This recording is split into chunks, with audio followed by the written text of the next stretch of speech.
What's up and welcome to the Level Health Podcast. Today, Josh is interviewing Leslie Bonci. Leslie is a registered dietitian and the owner of Active Eating Advice, a nutrition consulting company where her clients have included the National Dairy Council and Gatorade. She's a nutrition consultant for the Kansas City Chiefs, Carnegie Mellon University Athletics, and the Pittsburg Valley Theatre. She's really worked on a lot of super interesting projects in the nutrition space, so we definitely recommend checking her out. Big thanks to Leslie for coming on our show. You can visit her website, activeeatingadvice.com, or her Instagram at BonciLJ. We'll have those linked in the description below. Thanks for listening, and we hope you enjoy the episode.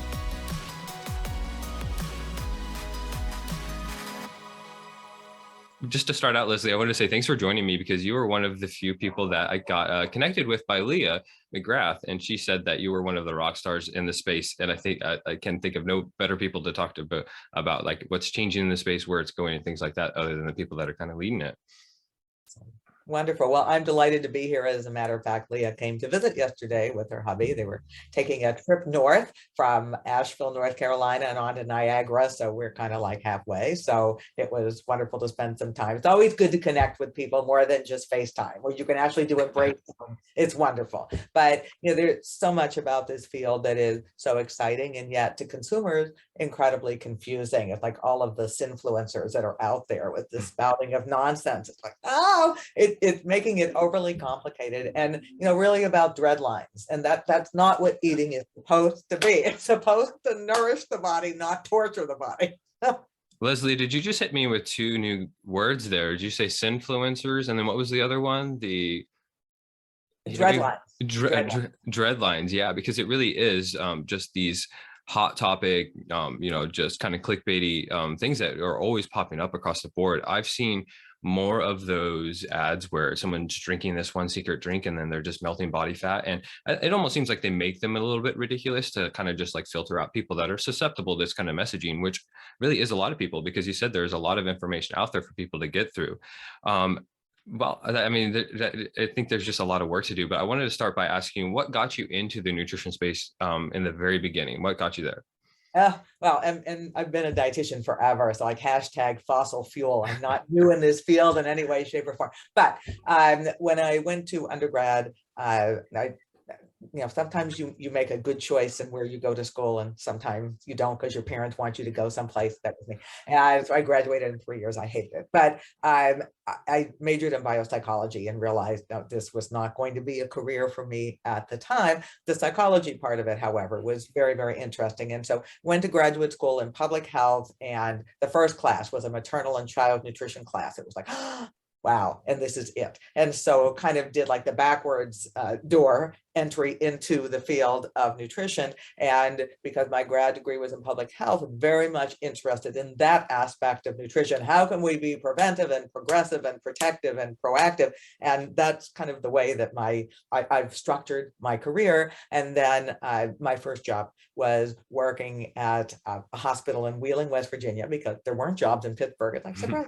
And working very closely with exercise physiologists and realizing this beautiful combination, this beautiful recipe of movement and hand-to-mouth movement. And yeah, there's something to that. And that really precipitated the spark in getting involved with active people. And so we were there for 2 years, moved back to Pittsburgh, called the Department of Athletics at Pitt and said, you need somebody to work with your athletes. And amazingly, they said yes. It was like, oh, now we have to figure this out. So like I'm really on the fast learning curve. All right, learn about these sports, learn about the energy demand, let's do all that. And then that kind of precipitated working with the Steelers and getting into MLB. And so like 30 years of working with professional athletes, and probably about 35 working with collegiate athletes. So, that's a lot of time.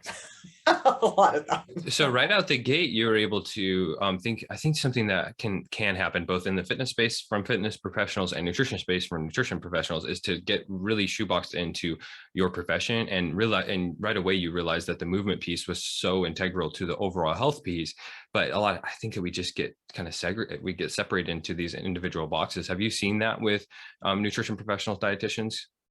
I think the way that the profession was historically is that you were going to be working in a hospital because that's what it was. And now there are so many opportunities, from working in the sports world to the culinary world to industry to journalism, that, I mean, the list is really endless, to working with other health professionals that are not RDs. So working with PTs or working with OTs or working with MDs. So yeah, I love that about the field, that it has continued to evolve. And I mean, that's a message I give to students all the time, is just don't do this, do this. You're not going to love everything you do, but you learn from everything you do. And that is critically important. And it's like learning how to eat food. You don't know if you don't like it if you haven't tried it. So that I think we have to put in the sweat equity, and we really have to have this broad-based approach before we just decide, or we lock ourselves into something and then we get burned out because we realize that, oh, that just didn't do for me what I thought that it would. We definitely enter almost everything with preconceived notions of what it's going to be like. And I see that with fitness professionals too, just not leaving yourself open to evolve, whether that's, like you mentioned, this influencers to get very specific and attached to an ideology or messaging. And then as soon as, the tides shift and the reality becomes that's not necessarily an accurate, way to go about things, they are not able to make that shift. So it happens on like the professional level, but also just on the content creation level, which I think in the nutrition space is inevitable now. Those two are just kind of linked in some way or another.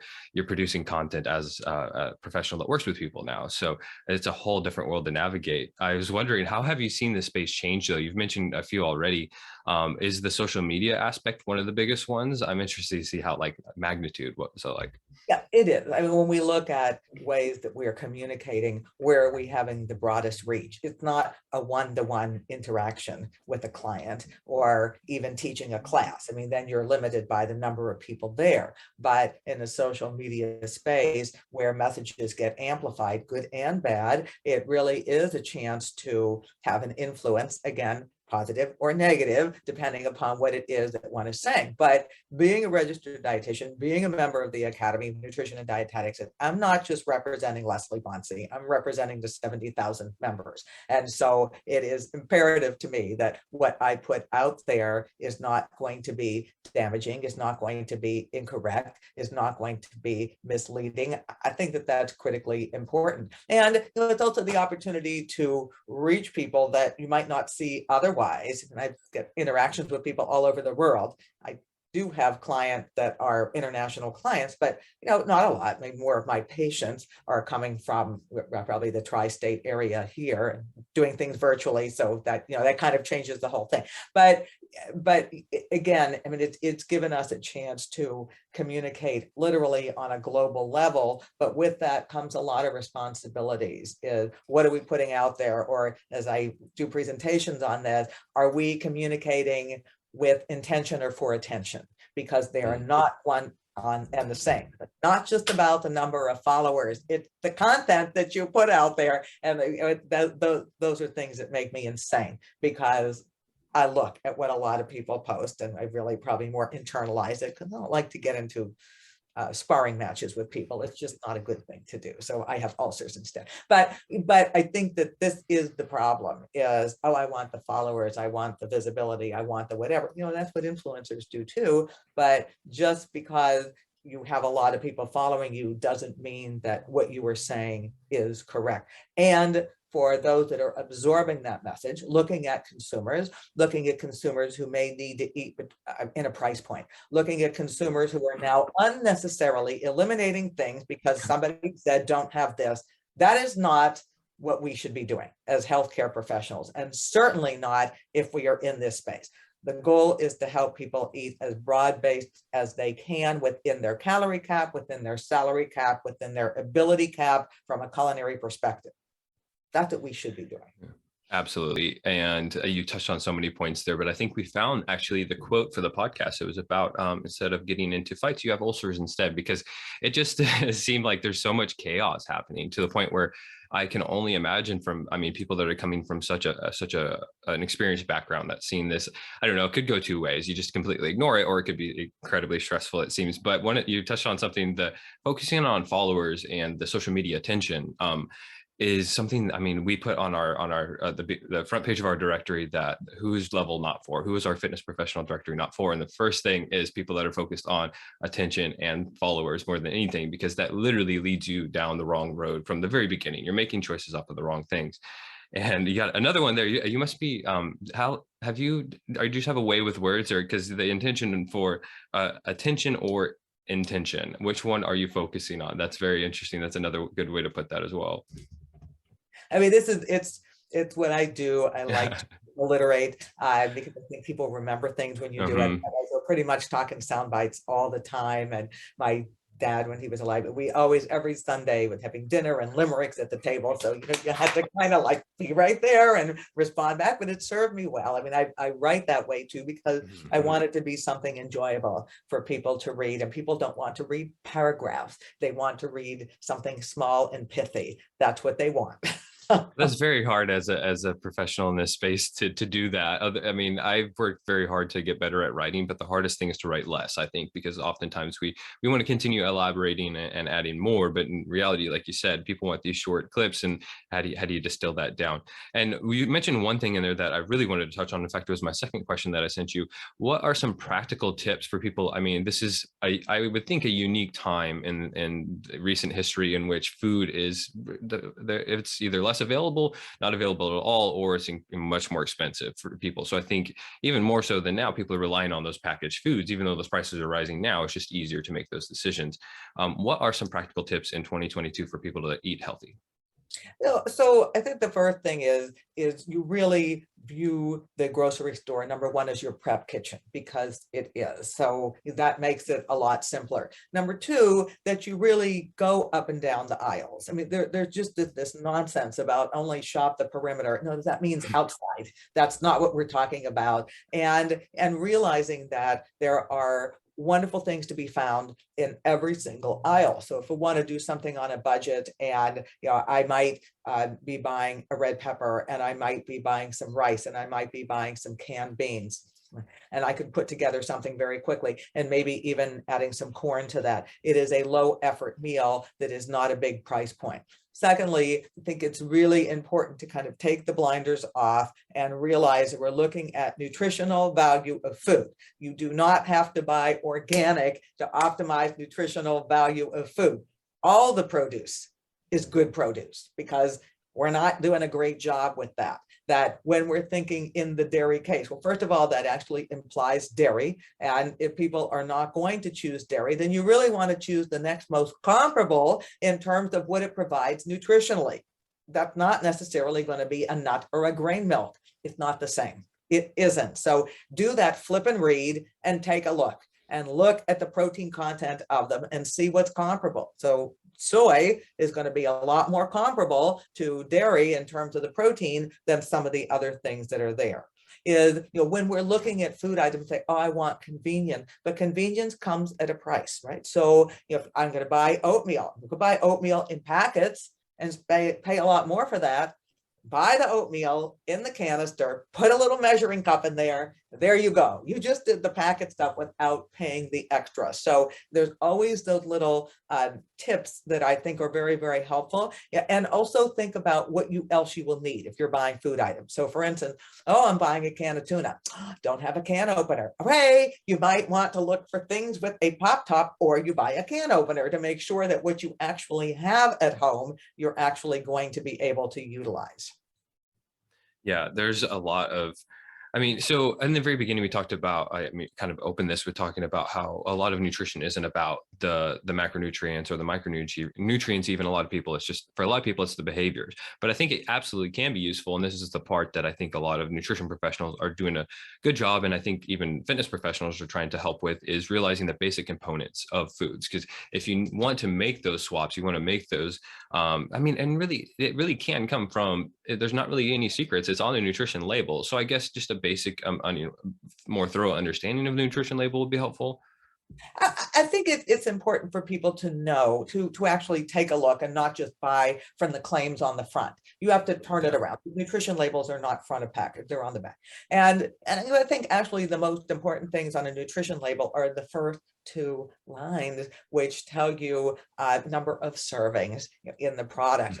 Oh, yeah, there it is. Oh, the whole cake. Oh, that wasn't the serving. Oh, surprise. So, that can be very helpful because the information underneath is based upon what that serving size is, and that serving size is not necessarily that entire container. And then to this point of macros, because we actually eat food. We don't eat nutrients, we eat food. So really thinking about it this way as a plate-wise approach is, what am I doing as part of every meal that is providing protein to me? Understanding that that could be animal source, that could be plant sourced, or some combination of both. There's lots of options that are there, but it's not one meal out of the day, it's all. And we talk about maybe size of hand. So the size of my hand is obviously very different than the size of Patrick Mahomes. It's okay. He has to eat what works for him. I need to eat what works for me. And some of those choices might be plant-based and some of them might be animal sourced. Then the produce part of the plate. And, they were talking fruit and vegetable as 50% of the plate. Critically important for everybody to be doing that, whether it's canned, fresh, frozen, dried, within your price point, but there.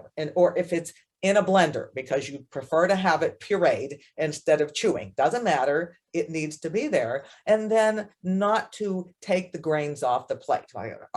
Shouldn't eat those foods. It's like hashtag don't dread the bread. For heaven's sake, everybody needs to have some carbohydrate as a component of every meal. That is the comfort. That is the energy. That is the lowest part of the food dollar.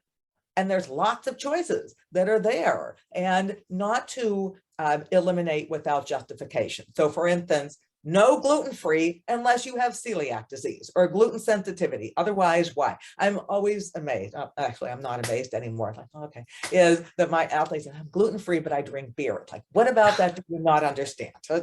Or, I'm not going to do dairy for a reason not based on anything related to facts. It's just, okay, but if you're not going to do that, what are you replacing it with? So it's not just a question of what's off the plate. What are you reintroducing to the plate to ensure that you have the balance of what it is that your body wants? And then the other component is adding some fat in. And we've kind of gone all over the board, right? At periods of time, like early 90s, it's like, don't eat anything with fat. So people were eating things that tasted like a pencil eraser. It was terrible. And, then it was like, oh, well, let's eat 80% of our diet at fat. It's like, no, probably not. But yes, some fat and dual duty items. So if you have nuts and seeds or nut butter, that's fat and protein. So, okay, we're getting a 2 for 2 there. If you're using an oil, which oils are you choosing? And realizing that adds the flavor and help with the absorption of certain of the things that we eat. So, when people say bad foods, to me, there are only 3 things that are bad. Number 1, you're allergic to it. It could kill you. Number 2, you're intolerant to it, and you'll probably have some degree of digestive distress. And number 3, it's spoiled. Other than that, we don't go down that pathway. No reason to make people feel guilty about what it is that they are eating. Yeah, it's very unproductive, both individually, like personally, but also, not even. It's worse than unproductive as a fitness or nutrition professional to put those ideas in people's minds, because again, it's not going to produce anything on the end. It's not going to have a positive effect. I think if we'd been having this conversation, like you mentioned, maybe 25, 30 years ago, we'd be talking about fat.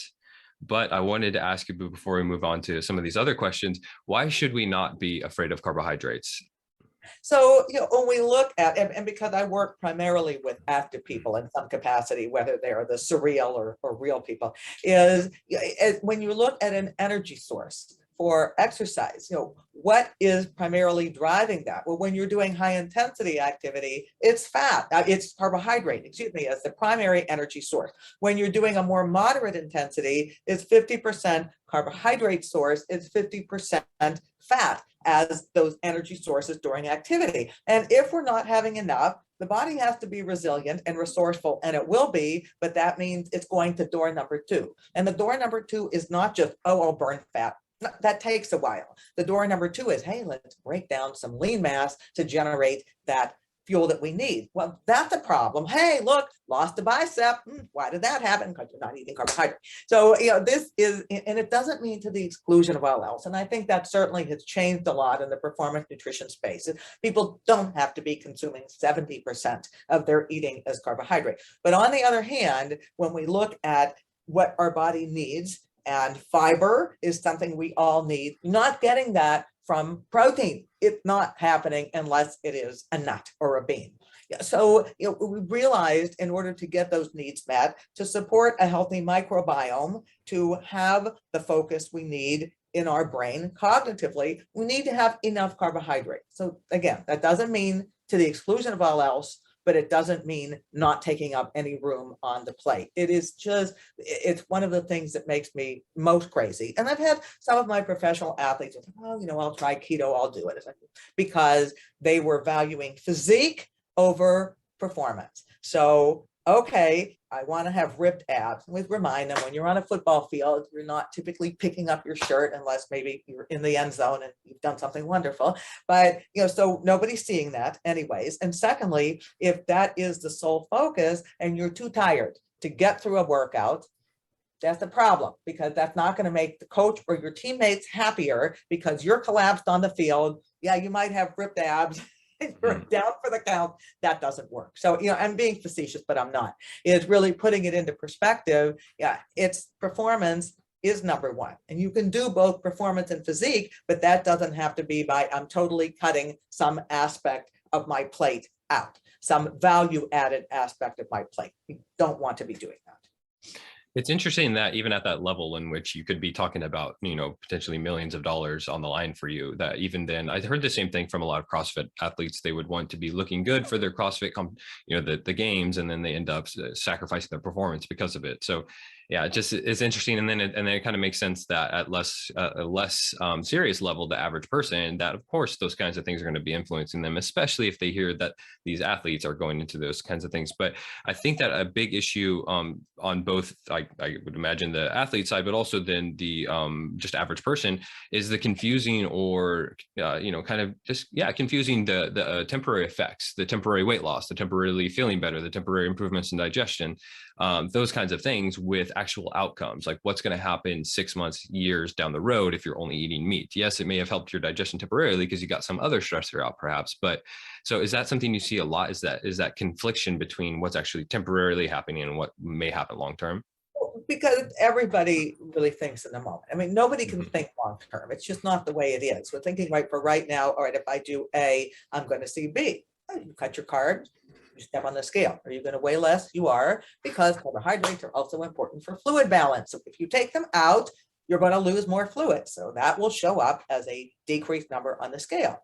But, what are those other things that are happening? And, oh boy, now I have to actually pay more for my food. Or I'm noticing that my elimination, maybe initially it's fine and now it's not so great because you're not necessarily consuming the fiber that you need to, that impact on my ability to perform to the maximum at high intensity. Or, gee, I'm trying to increase my muscle and I just seem to be stuck. And why is this happening?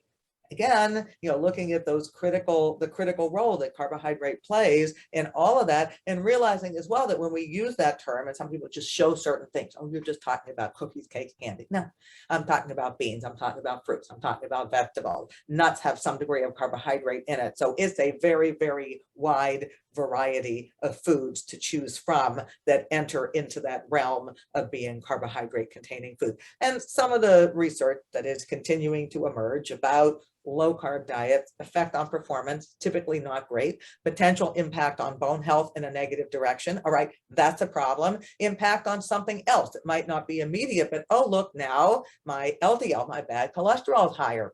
These are the unintended and unexpected consequences. And then certainly last but not least is when you take things out of your diet without a medical reason to do so, your body is not going to be as efficient as producing those enzymes to digest those foods. It won't. Oh, I'm not going to eat these anymore. And now I tried to eat a piece of fruit and I'm having a problem. You think? Now, why is that happening? Because you haven't eaten the food for a while and your body is like, I don't know what to do with it. It's not permanent, but it's kind of like, oh, well, I must be intolerant to that food. No, you're not intolerant to that food. It's because you haven't eaten it for a while and you have to ease back in gradually. It's like feeding a child. It's the same thing. It's a bite at a time, not a food at a time. So, I don't know if this is a landmine I want to step on, but I've seen this personally with actually my nephews. What do you feel about the test that they seem to be all too willing to tell you that you're allergic to everything that you eat or everything that you've eaten? Is that is that a problematic in this industry? Because it seems like you end up not being able to eat anything. It is extremely problematic, and what they're using as a testing measure is it's just too sensitive to everything. So everything shows up as being a problem, or you look the wrong way and it shows up as a problem. And you can get these tests, you can pay a lot of money for these tests, and now you're not eating food that you have no reason to eliminate. You can go to an allergist and actually do the testing where it's done in a legitimate way and find out what you are or are not allergic to, rather than this. It's one problem. The other problem is that a lot of times with many of these testing things, oh, well, then just take supplements. That's not a replacement for the food. And maybe you don't even have that supplement deficiency. So why on earth would we think that that was an appropriate thing to do? So this is critically important to think about. And then the other component of this.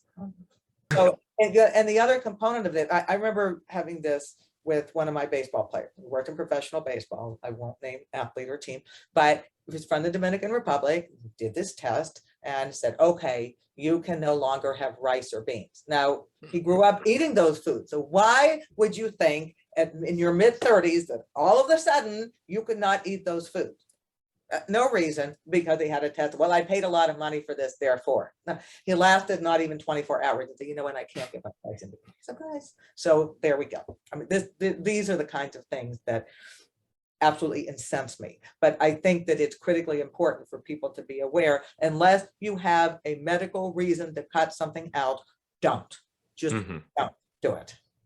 Yes, as somebody who spent a very long time, well, I mean, I was on the tail end of the no fat, and then it transitioned to, oh, you can have fat, but carbohydrates are the devil. But at the end of the day, it really comes down to a balanced perspective. And I think, I mean, you mentioned a lot of reasons why not to eat low carbohydrate, and I think that I want to touch on one that I feel is really, man, just for the average person, even just very, very pertinent, and that's maintaining lean body mass as you age. Because I mean, obviously we're on a downhill slope after a certain age. I think I just hit that 30-year-old. So I think based on, from like the sports science, the natural bodybuilding research on low carbohydrate diets, at the best, it's neutral or a slight negative at the best. And that's completely conflicting with all of the claims, we're talking about, I'm fasting for growth hormone secretion, blah, blah, but whatever. And if we are seeing effects that you have reduced lean body mass, at the very least, you're not gaining lean body mass. You're not doing yourself any favors. It just seems to fly in the face of what just a generally good idea for nutrition for most people would be. And I can only imagine that it seems like you're fighting against the idea that your ideas and opinions are simply another ideology that you've become attached to. Is that an issue that really, I guess, professionals with integrity have to face in this space? Yes, but it's a constant learning curve. It's constantly educating, and it's not just leading with the facts. Oh, this is wrong because nobody wants to hear that. Is you have to find the common ground. And to do that is asking the question is, why are you interested in doing this? What have you noticed as a result, good or bad? How can we take what you're doing currently and optimize, strategize and optimize so that you can capitalize on it, rather than just say, no, you were totally wrong. That doesn't work, because you know what? If I say no, they're going to go find somebody else who's going to say, of course, this is why you should do this, and and this is what you will see. And then I think when you have to initially gain trust. Having a conversation about nutrition is a very intimate conversation, even for my athletes who are making millions of dollars. It is that way. And if we make people feel bad, that is definitely not the way to start. We don't start with correct, we start with connect. How about that? That is what needs to happen from the get-go. And then I like to give people the rationale for why. I'm just not going to tell you what I think you should do. I want you to really understand why it is that door number 2 may be better than door number 1. At the end of the day, I can't eat for my client. They have to make that choice, but I want them to be informed about what it is that they opt to do. And I look at that as part of career extension. If you are in it for the long haul, no matter what age you are, do I want to be hale, not frail? well, hell yes, absolutely want to do that and continue to be as active as I am. And I know that if I don't do certain things with eating, that's not going to work that way. We got to support that supporting structure. And that is certainly more than eating just protein or fat.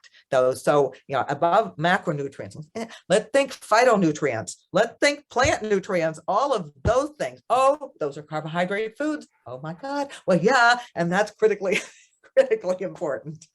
I think one of the shifts for me personally was finding out how much nutrients blueberries specifically have, and also how many carbohydrates, how much sugar they have. And then I'm like, well, how could it possibly be? How can they be bad? Because I avoided carbohydrates for like the plague for a number of years, and realizing those things, those phytonutrients, the things that we may a few decades from now not even now realize are in the food, that we're going to look back and like, man, we avoided those foods, and we're really shifting towards kind of nutrient void foods because it also was, calorically lower in calorie. I remember I spent a number of years, if anything had 300 calories, it was a full stop problem for me, because that was just too much to be adding to a meal. And I spent years and years and years on that treadmill of trying to gain muscle and always being lethargic and things like that, and still putting in the time training. And I think that's why it resonates with me so much in this whole health, fitness, nutrition sphere, is people not really, I mean, it's so hard to do, but trying to objectively, or finding somebody that can do that for you, objectively analyze your approach and be like, is this actually congruent with the results that you're seeking?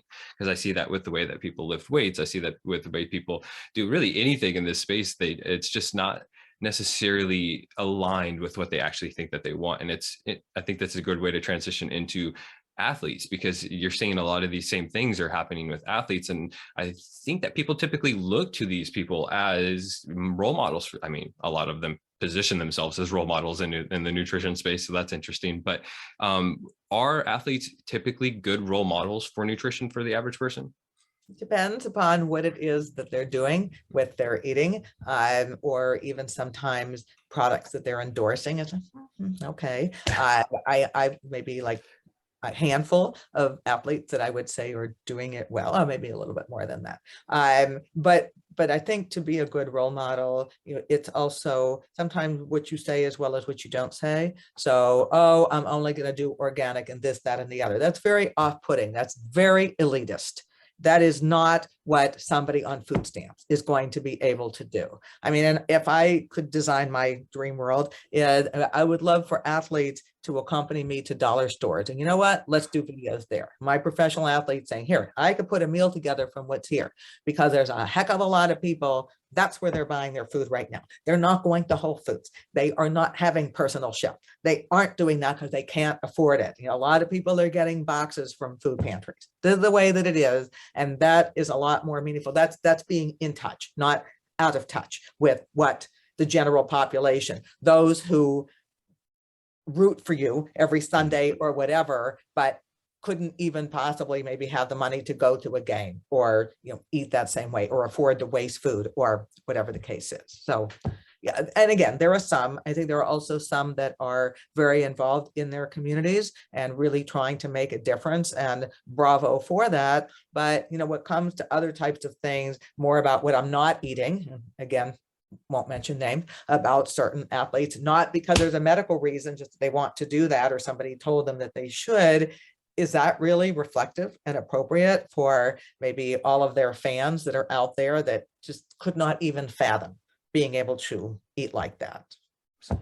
Yeah, I won't even name some of the really big figures that are leading this elitism in the nutrition space. I'd like to ask you some more examples of that, because I think that really is a problem. I really like that idea, by the way, of going to these places that people really are sourcing their food from, because again, it comes back to, if you have a basis of understanding, and maybe that's the responsibility of nutrition professionals, is to have that understanding and then go out there into the world and help people on that level, because that is the level that people really are on now.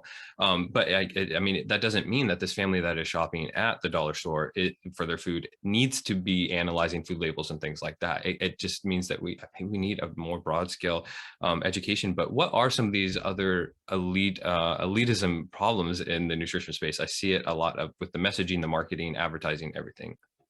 Yes, again, kind of this good, bad foods, or only eating at certain times of the day.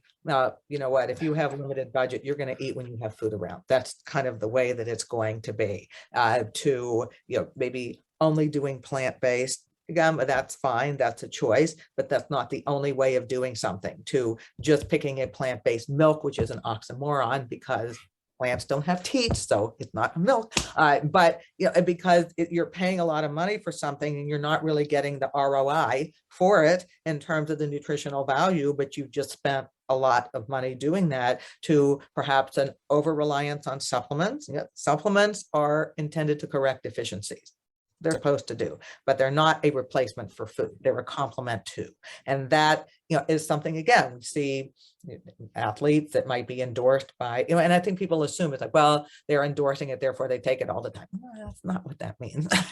Not what it means at all, but it's very, people are very impressionable about what it is that they see and what they think they should do. And, and we can never discount, somebody's genetics. Not everybody is going to be built like Tyreek Hill. They're not. You just have a body that looks that way. So, we'd have somebody else doing exactly the same amount of exercise, eating the same way, that won't look that way, simply because that is their genetic predisposition. So, there are all these things that are part of this. And I do think athletes have responsibilities. And we really responsibilities to not feed into some of the nonsense that's out there, and really be more global and more far-reaching in the messaging that they do.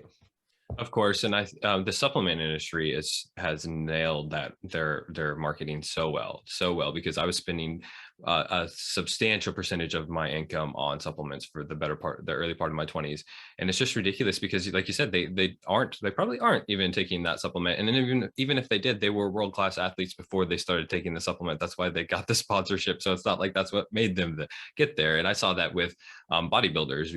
We would follow whatever supplement regimen, minus what was illegal if it wasn't available. But it was just, there's so much messaging and implicit messaging that comes with that it's almost like we don't even think about it. It just happens. Yeah, there's no doubt about it. And that's not to say that there isn't a role for supplementation. Indeed, there can be. But it was the supplements or the icing, and the food is the cake. And it might taste awfully sweet, but you got to do the underneath for it. That's the foundation. And then you add as needed to get to what you consider to be the best for you. And again, that's within a price point, because it needs to be. And even if you do supplement, are you doing it appropriately, or are you taking them incorrectly? Well, all of these things are issues. And for my athletes, certainly in the collegiate and professional and Olympic space, then we have to add the legality on top of it too, what you can and cannot take. So it's not just arbitrary supplementation, because that might end up in elimination, and not such a wonderful way as, oh, you're no longer part of the team, or you're suspended, or you're fined, or some combination of all of those.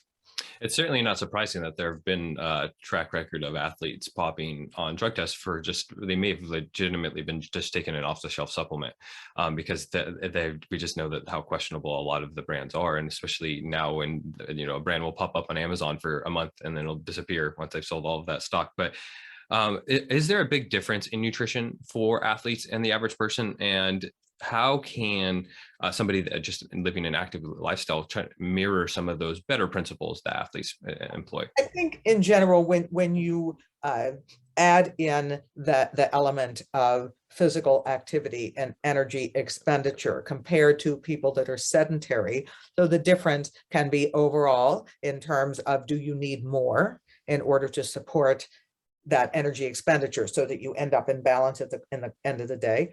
Are you hydrating appropriately? Because if you are moving more, you're sweating more, so fluid needs are going to be higher as well. If somebody is making up that difference by increasing their food intake, you don't have to do that with supplementation, you do that with food.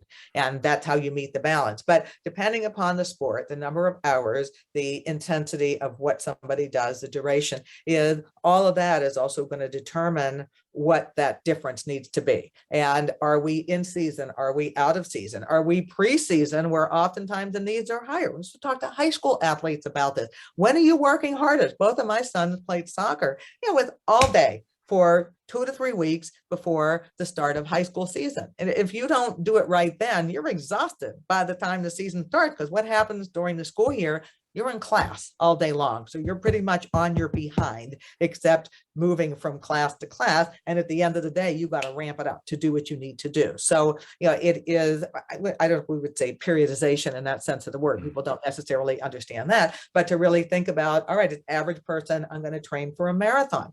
Well, if you haven't run before and you start running 2 or 3 miles, that doesn't necessarily warrant a scone from Starbucks. But on the other hand, by the time you get into your longer runs and you might have a training run at 20 miles, that's a significantly different energy expenditure than it is on a day that you're running 3 miles. So, it isn't always the same amount every day. It might have to vary depending upon how long you're doing the activity for. And then, so when we think about, what is most important when you're active, you have to support your supporting structure. All right. Well, that means that you're going to have to consume protein, carbohydrate, and fat containing foods as part of each eating occasion. You're going to need to have those phytonutrient plants as part of what you do from the anti-inflammatory perspective. So it's consistency that I think is critically important, and maybe a little bit more attention to detail.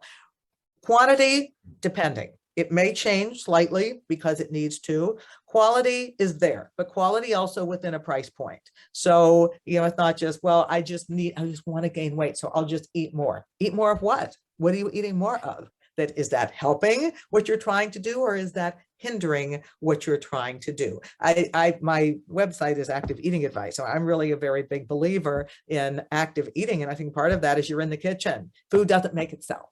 So if you're part of that process, there's activity right there. So, it doesn't mean being perfect or being clean in terms of eating. That means washing your hands. That's what clean eating means. So, but thinking about this in terms of, am I getting the best for my body, and how do I feel as a result of that? And realizing there is no perfection, because that's, I think, also where people get hung up. Oh, I can only eat this food. Why?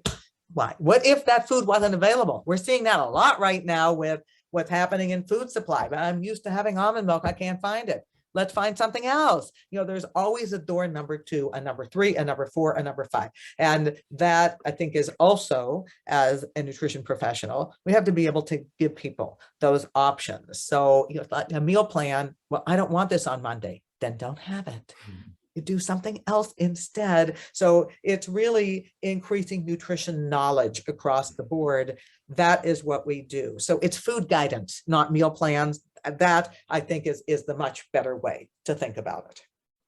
You mentioned clean eating, and that's something that I think as a younger trainer, I kind of would be relieved when somebody would say that, because I would, it seemed like they were paying attention to their food, and that's how I read it. But now I hear that, and it's nails on a chalkboard. It's one of the worst things that I can hear, because it means that they're attaching really, really strong values to food, and usually it's not even in a productive way. It's usually right. Currently, it seems to be primarily, staying low carbohydrate and not having junk food is kind of generally what they're talking about. But it just seems like you mentioned nutritional periodization as well. And I've been trying to kind of crack how to communicate that with people, because a lot of it seems to come down to awareness around what you're eating and how that matches your lifestyle. So have you come up with any tips? I mean, you explained it beautifully, but how do you if you need to explain it in a different way, how do you get that through to people? Well, I really like the idea of prioritize and parenthesize. So if you're thinking about, if you're a person that says, I don't want to overdo with my carbohydrate, we talked about this, otherwise it's okay. Well, if you're going to be doing a bout of intense physical activity, then at least let's try and do this and make sure that in the meal that you have post and prior, or pre and prior your activity, that you include some carbohydrate there. That to me is that I won't do any. So now we are preparing, and we're going to be able to repair from the activity that we do.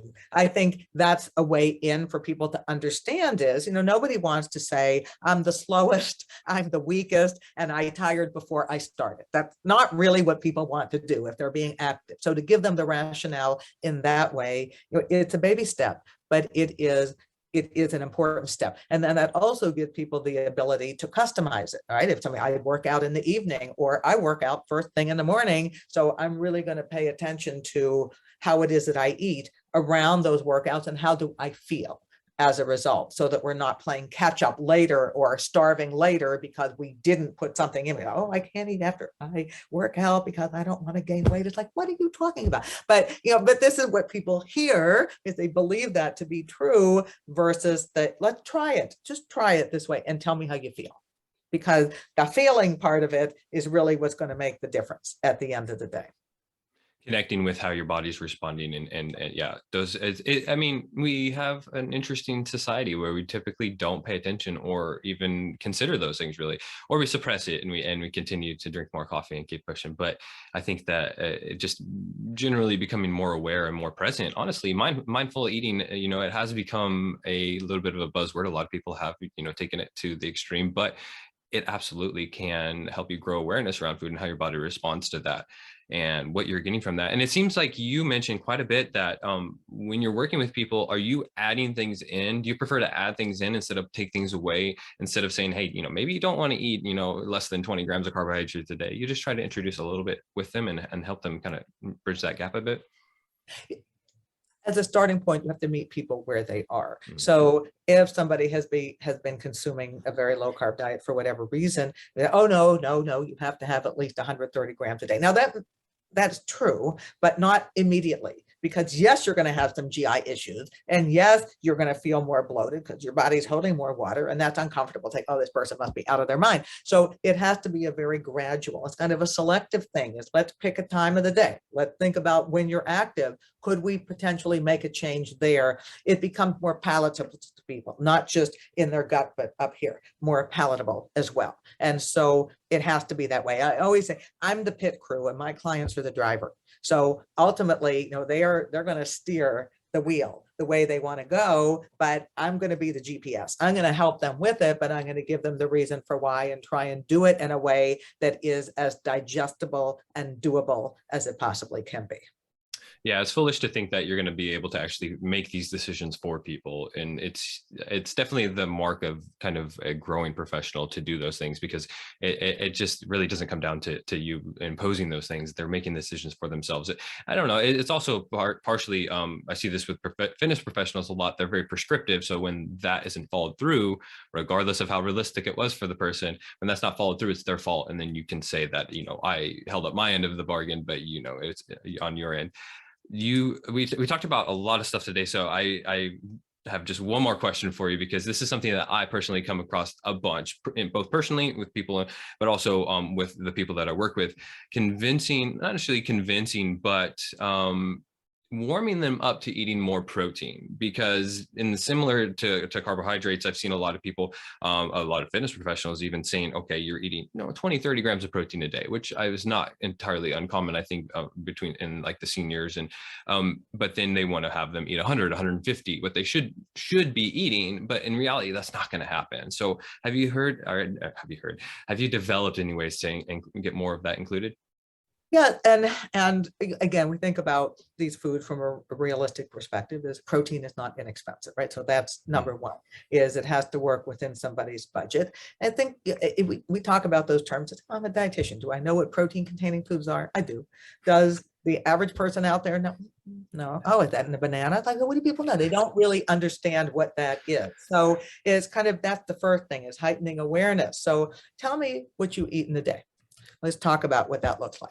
And, I would say, ideally, even for maintenance, let alone any other goals that you have, we really want to have something with some protein in it as part of every meal. Did you know that vegetables have protein, and grains have protein, and nuts and seeds have protein, and animal source foods do? So there's lots of different ways to do that, and fruits don't, and oils don't. So if you tell me you're just having a banana in the morning, well, could we maybe do the banana on some yogurt? Could we maybe do the banana and peanut butter in a smoothie? This type of a thing, rather than say, you have to sit down and have sausage in the morning, and you have to have tuna fish at lunch, and you have to have a steak at dinner. They might not like those foods. They may not be able to afford those foods. So low-cost protein is really important to be aware of. You can use non-fat powdered milk. You don't have to use a protein powder, and it is a lot less expensive to do that. Eggs are a very reasonable price point. The whole egg, not just the white, the whole egg. So, having people understand that. A lot of people don't understand that poultry and red meats and fish all have the same amount of protein per gram. Oh no, it's fish that doesn't count. It's like, yeah, it does. So, this is kind of like nutrition 101, but it's an important one to think about. Or could you take a can of cannellini beans and puree them and add those to your mac and cheese? Oh, guess what? More protein, and you're getting a vegetable at the same time. So there's lots of things that can kind of soften that in terms of the resistance that we get with cost. There's lots of ways to do this appropriately, and I always really look at composition of the plate as part of every meal.